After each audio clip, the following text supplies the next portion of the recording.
Hello everyone, welcome to your channel SamZone। সবাই নিশ্চয়ই অনেক ভালো আছেন।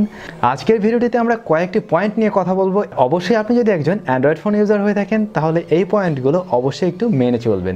সেই ক্ষেত্রে আপনার কষ্টের টাকায় স্মার্টফোনটি যথেষ্ট ভালো থাকবে এবং লং টাইম ধরে ব্যবহার করতে পারবেন। অনেক সময় খেয়াল করবেন আপনি এবং আপনার বন্ধু দুজন মিলেই সেম মডেলের দুটি মোবাইল ফোন কিনেছেন, কিন্তু আপনার মোবাইল ফোনটি কোনো কারণে খুব তাড়াতাড়ি ড্যামেজ হয়ে যাচ্ছে বা কোনো কারণে নষ্ট হয়ে যাচ্ছে, বাট আপনার বন্ধু স্টিল সেই ফোনটা খুব ভালোভাবে ব্যবহার করছে।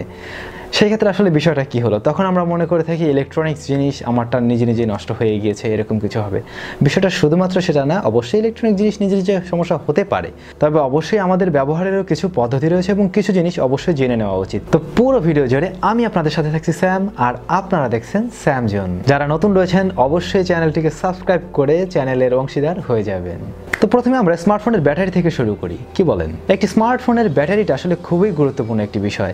আপনাকে অবশ্যই ব্যাটারিটি ভালো রাখতে হবে। যদি ব্যাটারিতে চার্জ না থাকে সেই ক্ষেত্রে আপনি ওটা দিয়ে আসলে কি করবেন? আপনি আপনার স্মার্টফোনটা তো ভালোভাবে ব্যবহারই করতে পারবেন না। প্রথমত আপনি স্মার্টফোনটিকে কিভাবে চার্জ করবেন? আমরা সাধারণত যে কাজটা করি, যখনই আমার ফোনের চার্জ কমে যাচ্ছে বা যখন ইচ্ছা আমরা আসলে চার্জ দিয়ে দিচ্ছি। ধরুন আমার 90% আছে, আমি চিন্তা করছি 10% কম আছে, আমি 100% করে ফেলি, এরকমটা করছি। কখনো আবার 20%-এ নেমে আসছে, তখন আমরা চার্জ দিচ্ছি। আবার কখনো আবার 2%-এও আসতে পারে। তো এই ক্ষেত্রে আপনারা সবসময় সাধারণত চেষ্টা করবেন মোবাইল ফোনটাকে 30 থেকে 80% এর ভিতরে চার্জ করার জন্য। অর্থাৎ আপনার ধরুন যে আপনার মোবাইল ফোনটা এখন 60%-এ আছে, তখন আপনি চার্জ করতে পারেন।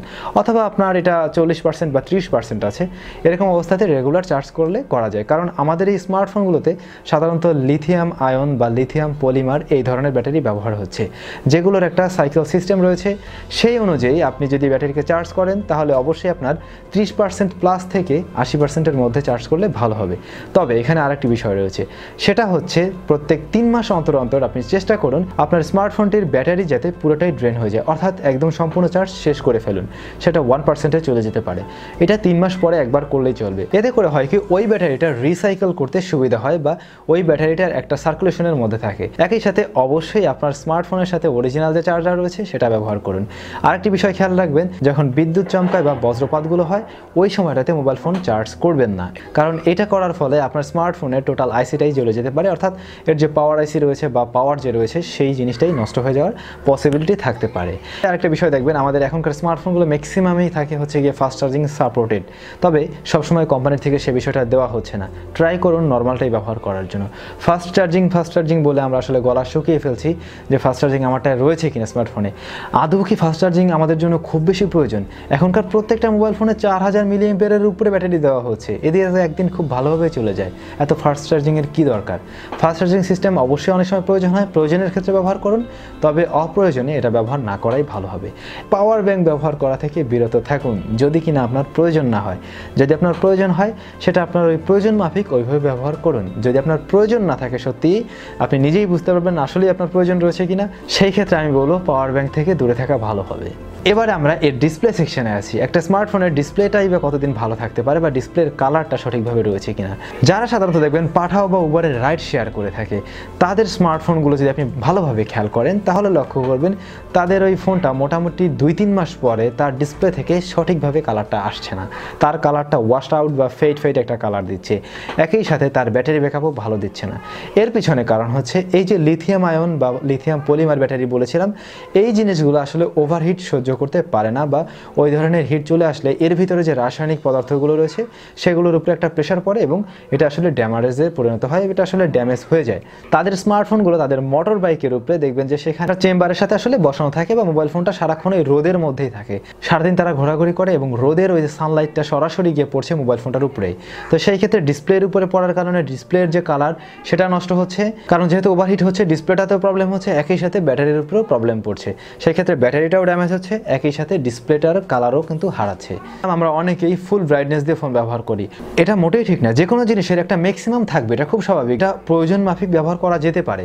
তবে এই ক্ষেত্রে বিশেষ করে ভালো হবে আপনি ট্রাই করুন আপনার স্মার্টফোনটার ব্রাইটনেসের যে অটোমেটিক অপশনটি রয়েছে সেটা ব্যবহার করুন। সেই ক্ষেত্রে আপনি সানলাইট বলেন, লো লাইট বলেন, যে কোনো পজিশনে ওটা নিজেই বুঝে নেবে কতটুকু আলোর দরকার রয়েছে। আর এছাড়া যদি নিজে এটা ফিক্স করে নিতে চান সেই ক্ষেত্রে ভালো হবে 40 থেকে 60%-এর মধ্যে থাকা, এর উপরে যাওয়া উচিত হবে না। 40 থেকে 60% 90%-এর মধ্যে সব ধরনের কন্টেন্ট বলেন বা সব ধরনের কাজগুলো করতে পারার কথা, কারণ এই আলোতে আপনার স্মার্টফোনটির যেমন ভালো হবে একই সাথে আপনার চোখের জন্য সেটা ভালো। তো অবশ্যই এই বিষয়টাও খেয়াল রাখুন। এরপরে স্মার্টফোনের সাথে আমরা কোন ধরনের কভার ব্যবহার করছি এটাও একটা বিষয়। কভার নিয়ে আমি অলরেডি একটা ভিডিও করেছিলাম, যারা ফুল ভিডিওটি দেখতে চান আই বাটনে ক্লিক করে দেখে নেবেন। কভারের যে বিষয়টা বলছিলাম, মোবাইল ফোনের যে কোনো কভার আমি ব্যবহার করতেই পারি, সেই ক্ষেত্রে আবার সমস্যা কি, কভার তো যে কোনো রকম হতেই পারে, কিন্তু এখানেও একটু সমস্যা রয়েছে।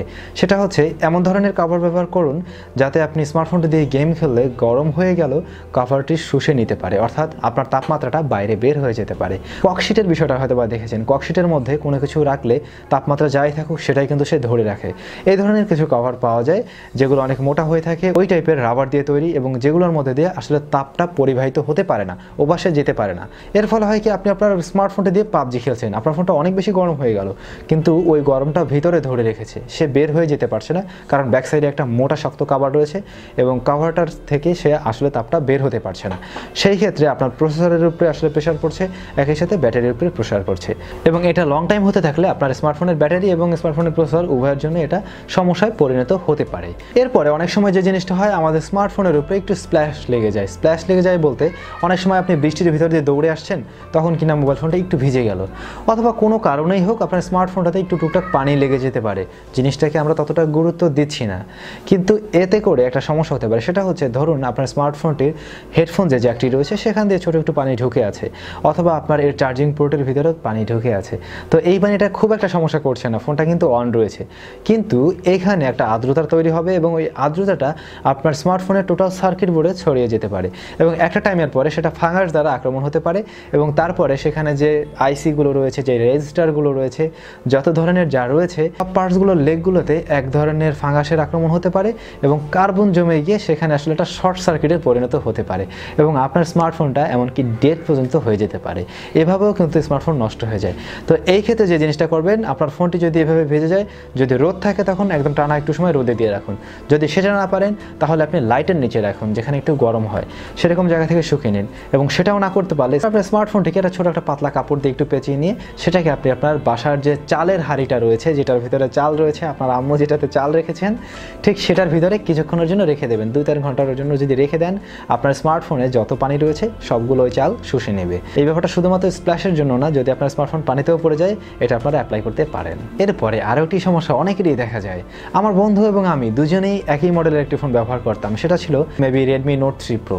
একসাথে একই দিনে ফোন কেনা হয়েছে, এবং ভার্সিটি লাইফের দিকে আমরা মোটামুটি শেষ দিকে এসে দেখলাম আমাদের দুজনের স্মার্টফোন বেশ ভালো রয়েছে। আমার বন্ধুর ফোনটার সেটার কন্ডিশন মোটামুটি খারাপ, এবং আমার ফোনটা টোটালি বলা যায় ব্র্যান্ড নিউর মতোই রয়েছে, কোনো একটা স্পটও নেই, কোনো কিছু নেই। এবং সেই সাথে আমার বন্ধুর ফোনে একটা বড় সমস্যা দেখা দিয়েছে, তার ফোনের যে ক্যামেরা রয়েছে প্রত্যেকটা ক্যামেরার পিছনে সামনে উভয় ক্যামেরাতেই কিছু কিছু ধুলাবালি দেখা যাচ্ছে। একই ফোন কিন্তু আমিও ব্যবহার করেছিলাম, আমার ফোনে কিন্তু সেই ধরনের কোনো ধরনের ধুলাবালি নেই। এই যে সমস্যাটা, এটা আপনারা অনেকেই ফেস করেন, ক্যামেরার লেন্সের ভিতরে ধুলা চলে আসে। এই জিনিসটা কেন হয়? এই জিনিসটা হচ্ছে গিয়ে সামনের লেন্সটার ব্যাপারে যদি বলি, সেটা হচ্ছে আপনার সামনের লেন্সের পাশেই রয়েছে কি, সেখানে স্পিকার, যেটা দিয়ে আমরা কথা শুনতে পাই, এই স্পিকারের ওই জায়গাটা দিয়ে কিন্তু আসলে ধুলাবালি যাওয়ার একটা পসিবিলিটি থাকে। তো অনেক সময় আমরা মোবাইল ফোনটা আসলে ডাস্টের ভিতরে ফেলে রাখছি, মোবাইল ফোনটা আসলে পরিষ্কার পরিচ্ছন্নভাবে ব্যবহার করছি না। তবে অবশ্যই এটা পরিষ্কার পরিচ্ছন্নভাবে ব্যবহার করা উচিত, এবং মোবাইল ফোনের আশেপাশে সাইড এরিয়াগুলোতে দেখবেন যে সেখানে আসলে ওই ধরনের ধুলাবালি জমে যায়, যেগুলো আপনি চাইলে খুব সহজেই ব্রাশের সাহায্যে পরিষ্কার করে নিতে পারেন। এবং একই সাথে মোবাইল ফোনটার যে চার্জিং পোর্ট রয়েছে, অবশ্যই মাঝে মাঝে চার্জিং পোর্ট ব্রাশ দিয়ে পরিষ্কার করা উচিত, কারণ হচ্ছে চার্জিং পোর্টে একটা সময় ময়লা পড়তে পড়তে সেখানে ওই ফাঙ্গাসের মতো ওই ব্যাপারটা হতে পারে। তো অবশ্যই ওইটাকে মাঝে মাঝে পরিষ্কার করে রাখবেন। এবং অবশ্যই এই বিষয়টা আপনার খেয়াল রাখা উচিত, আপনি যখন আপনার স্মার্টফোনটি দিয়ে টানা অনেক সময় ধরে গেম খেলছেন এবং যে কোনো কাজই করুন, ধরুন ক্যামেরা ব্যবহার করছেন, সেই ক্ষেত্রে যদি দেখেন যে আপনার ফোনটা অতিরিক্ত পরিমাণে গরম হয়ে যাচ্ছে, সেই ক্ষেত্রে অবশ্যই উচিত হবে ওটাকে একটু রেস্ট দেওয়া। আরেকটি বিষয় অবশ্যই খেয়াল রাখবেন, আপনার ফোনে কখন আসলে আপডেট আসে, কোম্পানি থেকে যদি সরাসরি আপডেট আসে অবশ্যই আপডেটটা দিয়ে নেবেন। আপনি যত বেশি আপডেট করে রাখবেন ফোন, আপনার ফোন তত বেশি রানিং থাকবে, তত বেশি ভালো স্মুথলি চলবে। তো সেই ক্ষেত্রে কোনো ধরনের আপডেট আসলে অবশ্যই সেটাকে ইগনোর করবেন না, আপডেট দিয়ে যাবেন, এবং আপডেট করলে অবশ্যই আপনার ফোনটা ভালো থাকবে। তো অবশ্যই এই বিষয়গুলো যদি একটু মেনে চলেন তাহলে আশা করছি আপনার ফোনটা খুব ভালোভাবে আপনি ব্যবহার করতে পারবেন। বিষয়গুলো শুনে হয়তো অনেক বড় ইস্যু বলে মনে হচ্ছে না, তবে সত্যি বলতে গেলে এই সমস্ত জিনিসগুলো দেখেই ব্যবহার করা উচিত এবং এই সমস্ত জিনিসের কারণেই আপনি আপনার স্মার্টফোনটার স্থায়িত্ব অনেক বেশি বাড়াতে পারবেন এবং একটা লং টাইম জুড়ে এটা ব্যবহার করতে পারবেন। তো যাই হোক, আশা করছি এই ভিডিওটি আপনাদের ভালো লাগবে। আর ভিডিওটি ভালো লাগলে একটু কষ্ট করে লাইক, কমেন্টস অ্যান্ড শেয়ার করবেন। আর যারা নতুন রয়েছেন চ্যানেলটি সাবস্ক্রাইব করে আমাদের পরিবারের একজন হয়ে যাবেন।